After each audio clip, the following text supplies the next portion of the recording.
नमस्कार, मैं हूं आपके साथ मयंक। देखिए, इजराइल ने जिस तरह से सीरिया पर हमले किए उसके बाद एक बड़ा सवाल पूछा जा रहा है कि क्या ईरान अब सीरिया की मदद के लिए सामने आने वाला है? क्या ईरान इजराइल पर बड़ा हमला कर सकता है? ये सवाल बहुत सारे डिफेंस एक्सपर्ट्स जो हैं उनके बीच में ये चर्चा का मुद्दा बना हुआ है और ये माना जा रहा है कि अगर सीरिया पर इजराइल के हमले जारी रहते हैं तो ईरान की तरफ से इसका मुंह तोड़ जवाब दिया जा सकता है इजराइल को। देखिए, इसके पीछे की वजह क्या बताई जा रही है, क्यों इस तरह का अनुमान लगाया जा रहा है।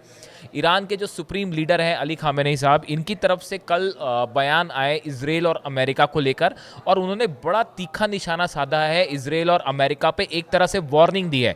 देखिए, उन्होंने एक जो बयान दिया है ये सोशल मीडिया में एक्सपर्ट्स के बीच में चर्चा का मुद्दा है। उन्होंने कहा, कूटनीति और सैन्य दोनों ही क्षेत्रों में ईश्वर की इच्छा से जब हम प्रवेश करेंगे तो पूरी ताकत से प्रवेश करेंगे। देखिए, अली खामेनेई साहब की तरफ से जो बयान आया है उस बयान में उन्होंने कहा है, कूटनीति और सैन्य दोनों ही क्षेत्रों में अल्लाह की इच्छा से जब भी हम प्रवेश करेंगे पूरी ताकत से प्रवेश करेंगे। इनका कहने का मतलब है कि अगर ईरान वॉर में एंटर करता है तो वो खुदा की मर्जी से एंटर करेगा और पूरी ताकत के साथ एंटर करेगा।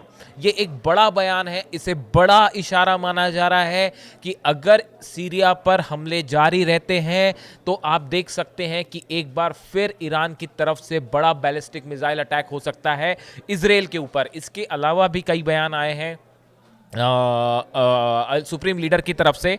उन्होंने ये कहा है कि it is ready to respond to any renewed military attack and that could deliver an even bigger blow to its adversaries that what it gave during the 12-day war with Israel। इन्होंने कहा है कि 12 दिन के युद्ध के दौरान Israel पर जिस तरह से ईरान ने हमला किया और जिस तरह का करारा जवाब ईरान ने दिया है, इस बार उससे भी बड़ा हमला होगा। अब ये बात सीधा अली खामेनेई साहब की तरफ से की गई है, जो कि एक बड़ी वार्निंग मानी जा रही है इजराइल को लेकर।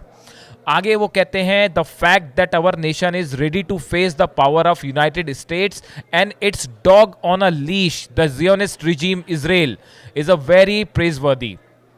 इन्होंने ये कहा है, हमला जो अली खामेनेई साहब कह रहे हैं कि हम अमेरिका को किसी भी तरह का जवाब देने के लिए तैयार हैं और उन्होंने जिस शब्द का प्रयोग किया इजराइल के लिए, उन्होंने उसे अमेरिका का कुत्ता कहा। अगर हम उसका हिंदी में ट्रांसलेशन करेंगे, dog on a leash, America का पालतू कुत्ता, इस तरह से उन्होंने संबोधित किया है इजराइल के लिए। और इसके बाद ये माना जा रहा है कि ये एक प्रकार से जो सीरिया पे जो हमले हुए हैं इसका एक प्रकार से इसके लिए एक वार्निंग दी गई है इजराइल को।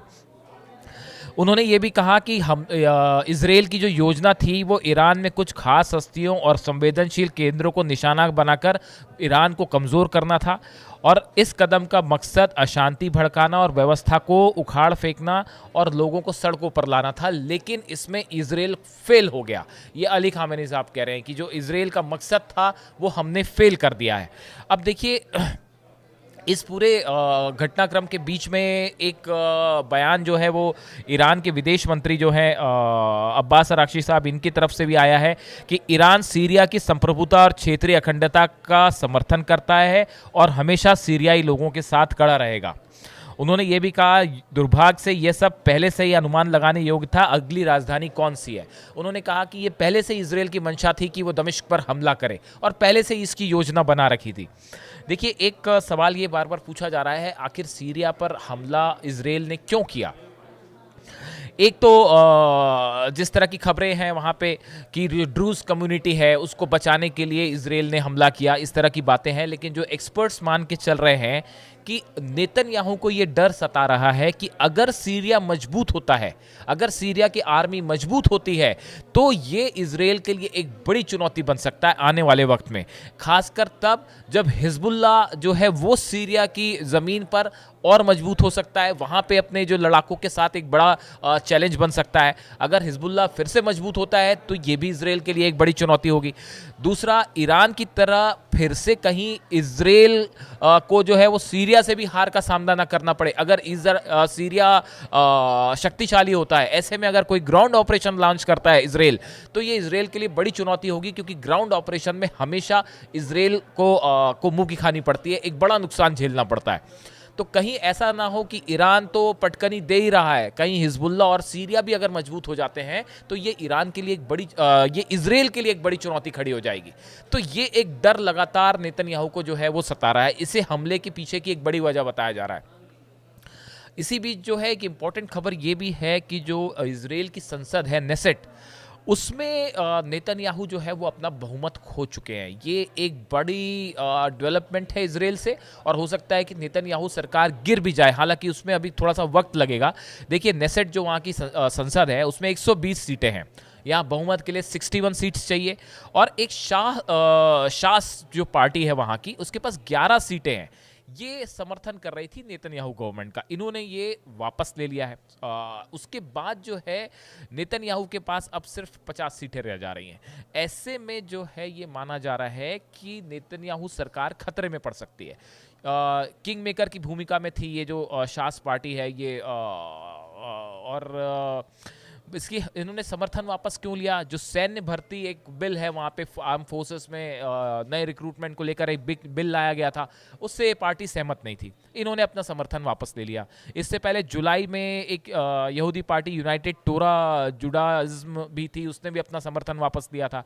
ऐसे में ये दो बड़े झटके लगे हैं जो नेतन्याहू के पास अब बहुमत नहीं है। हालांकि इसमें देखिए अभी वक्त है कुछ, वहाँ की सीनेट अभी गर्मी की छुट्टियों पे चली जाएगी, उसके बाद मतलब 3 महीने का वक्त मिलेगा। उसमें अगर अपनी बचाने की पार्टी को बचाने की कुछ कोशिश करते हैं नेतन्याहू और कामयाब हो जाते हैं तो ठीक है, अदरवाइज उनके लिए बड़ी चुनौती होगी वहाँ सरकार बचाना।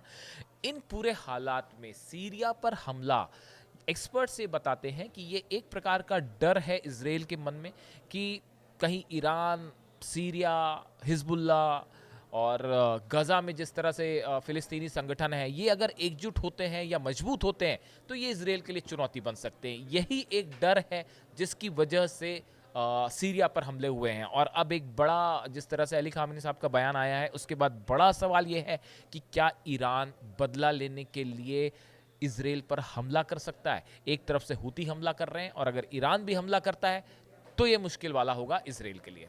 जो भी अपडेट होगा हम आप तक पहुंचाएंगे। Thank you so much.